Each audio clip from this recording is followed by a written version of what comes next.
Le choix de notre partenaire se fait donc de manière inconsciente et il peut venir réouvrir ou soigner une ou des blessures anciennes.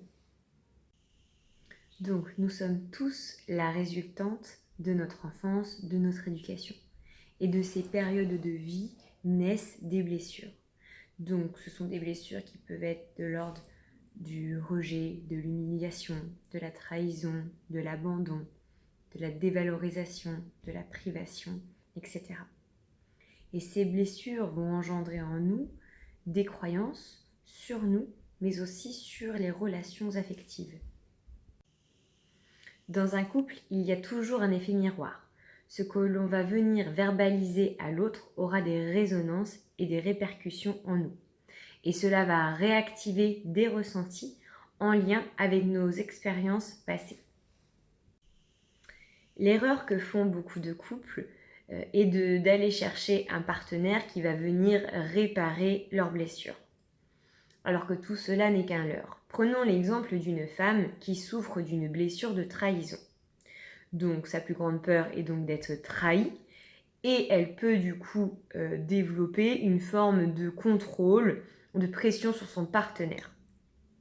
Face à cela, son partenaire, lui, peut avoir envie de fuir ou d'aller chercher son épanouissement personnel ailleurs. Et donc la femme va revivre, va réactiver la blessure de trahison. Dans ce cadre-là, tant que la femme n'aura pas compris les événements du passé qui lui ont créé cette blessure, tant qu'elle n'aura pas travaillé sur elle-même là-dessus, elle risque de réactiver dans sa vie cette blessure. Pour le cas de l'homme en question, cet homme-là peut souffrir, lui, d'une blessure de dévalorisation. Car les hommes ayant cette blessure, comme les femmes d'ailleurs, peuvent être attirés par un partenaire qui va leur montrer qu'ils ont de la valeur. Et la femme qui a été trahie va du coup contrôler, montrer la valeur à l'autre. Vous voyez, ça s'imbrique. Donc du coup, le but vraiment est de comprendre qu'on a tous nos blessures, qu'on a tous un effet miroir, et c'est comment ensemble on peut travailler pour ne plus les réactiver et avancer dans son cheminement personnel et dans le cheminement du couple. Donc il est très important de garder en mémoire qu'on ne choisit pas son partenaire pour qu'il répare nos blessures et qu'on n'attende pas de lui non plus qu'il le fasse. C'est à nous-mêmes de faire notre travail, de travailler sur nous, d'évoluer, de mieux se connaître pour mieux avancer avec qui nous sommes.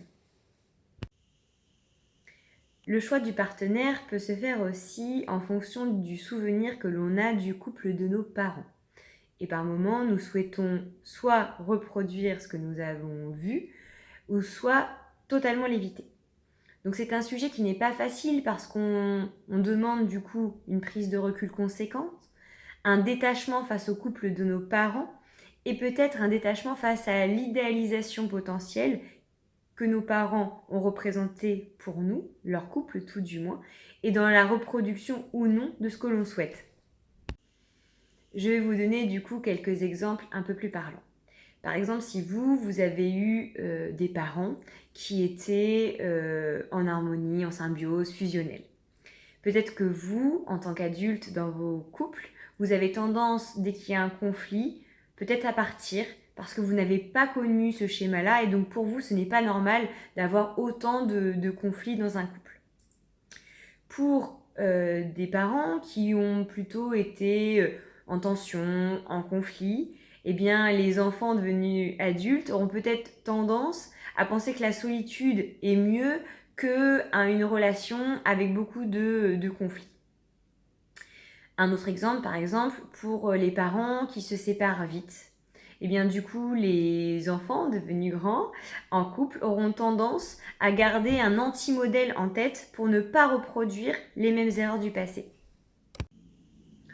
Par contre, lorsque nous sommes en couple, le choix de notre partenaire nous permet aussi d'avoir un appui pour régler les choses du passé, par exemple avec nos parents qui n'ont pas pu être abordés, avoir un soutien, une écoute, repérer certaines choses en lien avec notre histoire passée qui n'est pas encore au clair avec nous, où il y a des résonances. Donc le partenaire est plus là en termes de soutien, d'écoute pour vous accompagner dans votre cheminement, mais en aucun cas, il viendra réparer à votre place.